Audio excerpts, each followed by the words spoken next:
بعدما قمنا بتعريف معاني سقوط المدنيتين العبوديتين العظيمتين على هذا النحو، لنأتي على دراسة وتعريف ظروف انطلاقة المسيحية والإسلام، تلك الحركتين الشهيرتين اللتين تعرفان نفسيهما على أنهما البديل الأيديولوجي.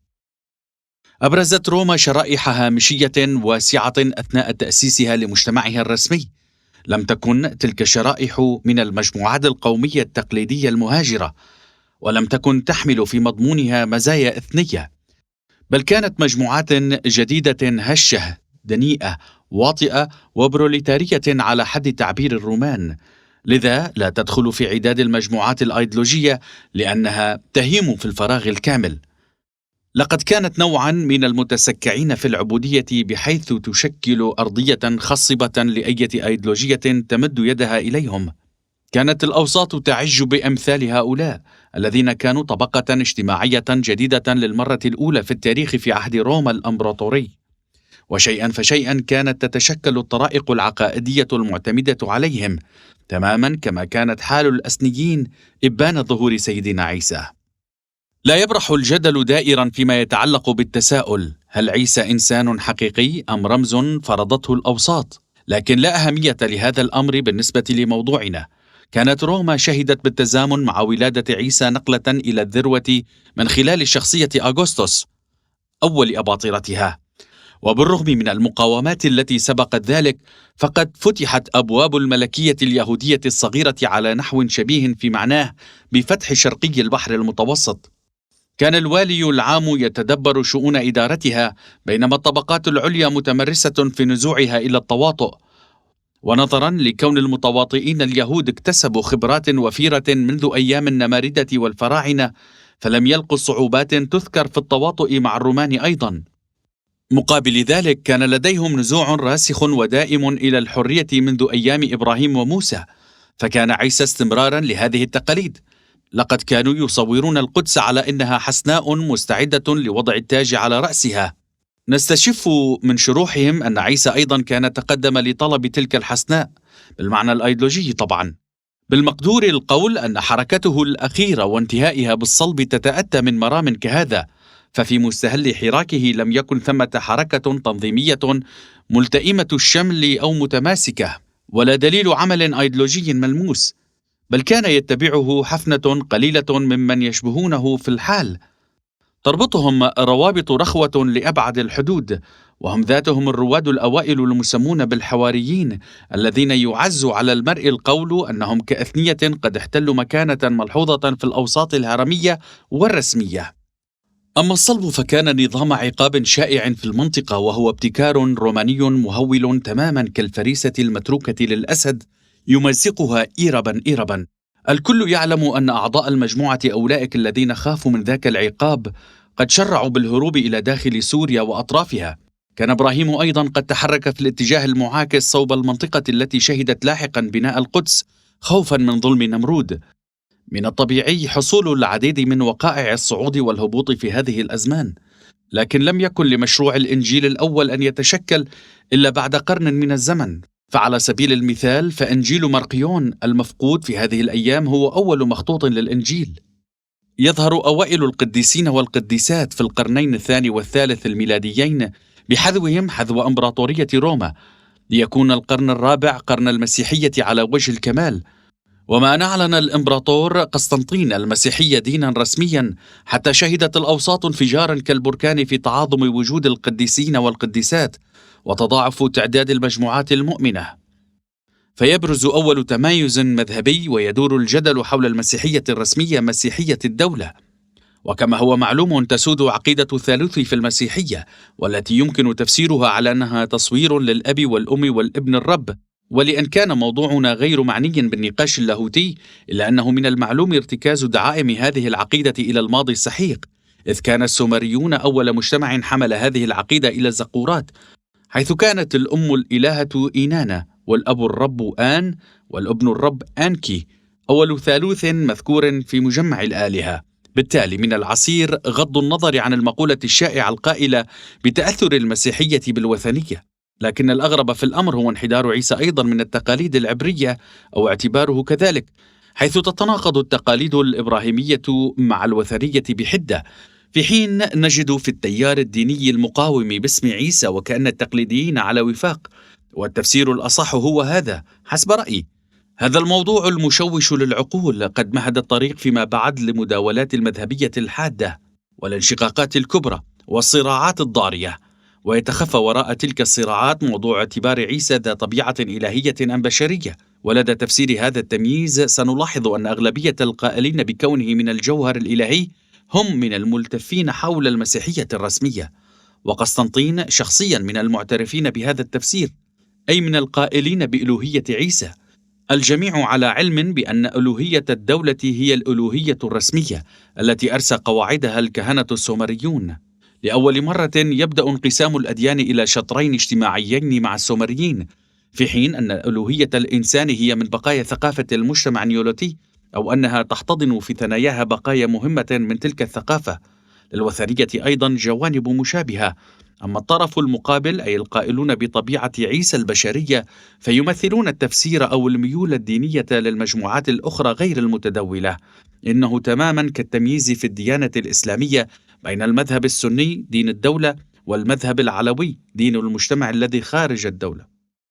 تشهد المسيحية تحولين عظيمين في القرن الرابع، أولهما تحولها إلى دين الدولة، وهو في الآن نفسه شكلها الذي اتخذته كدين المدنية، وبه أريد النفاذ من الأزمة المعنوية الخانقة للثقافة المادية في روما، أي أزمة إطفاء الصبغة الشرعية. والتحول الثاني هو تجمهرها، حيث خرجت المسيحية في القرون الأولى بحالتها الظاهرية من كونها عقيدة مجموعات ضيقة من القديسين لتغدو الدين الرسمي أو غير الرسمي لسواد المجموعات الشعبية.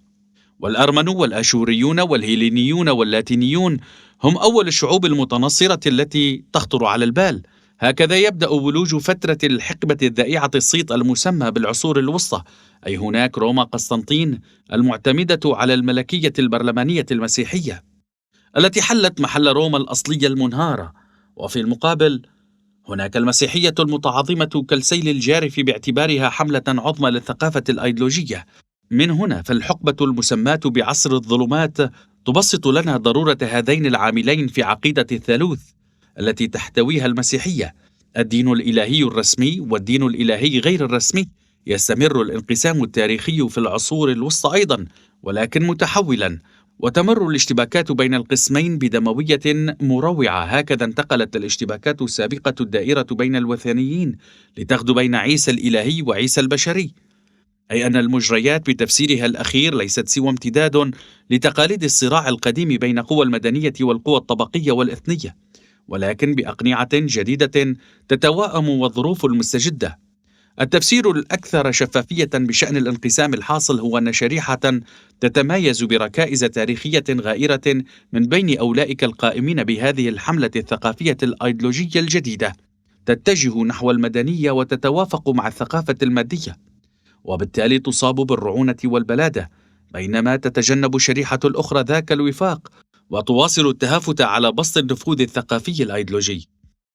أما المرحلة التي أعقبت سقوط روما والمستمرة قرابة 1000 عام، أي بين سنوات 500 ميلادي و1500 ميلادي، فتقييمها كمرحلة مد وجزر في الصراع والوفاق بين التيار الساعي لتأمين سيرورة تفوق الثقافة المادية والتيار النابذ للتخلي عن تفوق الثقافة الأيديولوجية.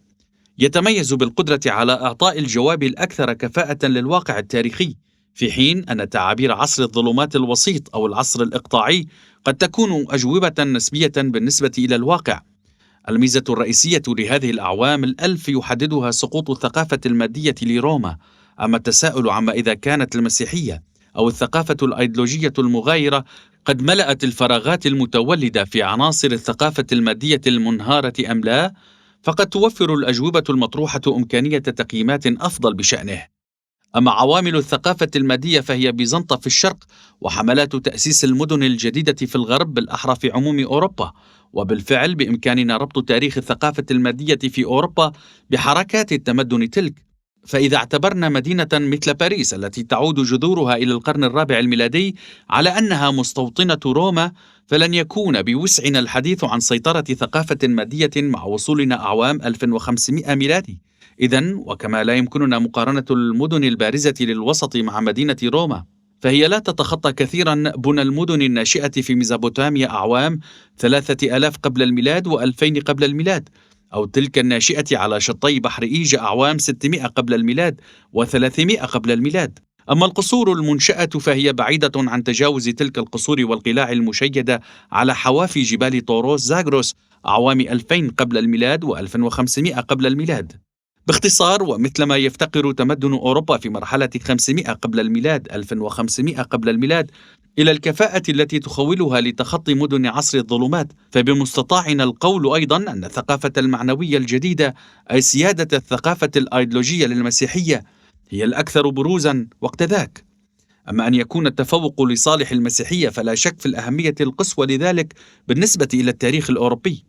من هنا فتقييم المؤرخين لهذه المرحلة بأنها فتح أوروبا بالثقافة المعنوية، أي بالقيم المعنوية والعقائدية المسيحية، هو أكثر صواب من النظر إليها على أنها غزو من قبل الثقافة المادية. لكن القضية المهمة أصلا هي لماذا بقيت روما مستمرة في مستوى الثقافة المادية العائدة لما قبل 2000 عام؟ والأهم هو كيف أبدت المسيحية قدرتها على النجاح في فتح أوروبا رغم أنها نظام عقائدي معنوي عاجز إلى حد بعيد عن إشباع نهامه أو تلبية احتياجاته الثقافية الأيديولوجية القائمة. أهم سبب في ذلك هو عذرية النيولوتية في أوروبا، فهي تحصد ما تزرع، وبالأصل فقد أثبت تاريخ الأعوام 1000 هذه الحقيقة كفاية، في حين قد يكون السبب الثاني خارجيا، تهديدات الأتراك كمسلمين ووثنيين، وتهديدات العرب بغزوهم من الجنوب عن طريق الصقلية وإسبانيا. وبالتحام هذين المؤثرين سيكون بالمستطاع استيعاب العصور الوسطى لأوروبا، أي مدتها الطويلة من الظلمات، بنحو أفضل. لقد كانت هناك حاجة إلى المسيحية في مثل هذه الظروف، لأن الوثنية تهاوت مع روما، وكانت المسيحية قد وضعت البنان منذ زمن بعيد على نقصان وسقم المعاني العقائدية والمعنوية للوثنية الأوروبية التي تسبقها. هكذا تكونت الظروف الملائمة لتبسط المسيحية سيادتها كعنصر ثقافي أيديولوجي، في حين ظلت ثقافتها المادية خامدة على الدوام مقابل ثقافة روما المتألقة، بحيث لا يمكن حتى مقارنتها بالثقافة المادية التي في الشرق. أي أنه كان من المستحيل تشييد مدن باهرة كباريس على يد المجموعات الخارجة لتوها من العصر النيولوتي.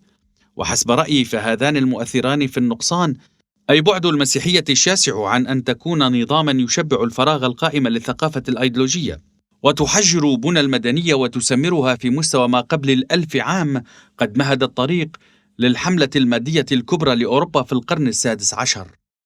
ثمة صلات وثيقة بين النقلة الكبرى للثقافة المادية وبين هيمنة المسيحية كثقافة أيديولوجية، وما النزاعات المحتدمة بين الأديان الكبرى والمذاهب سوى تأكيد على هذه الحقيقة.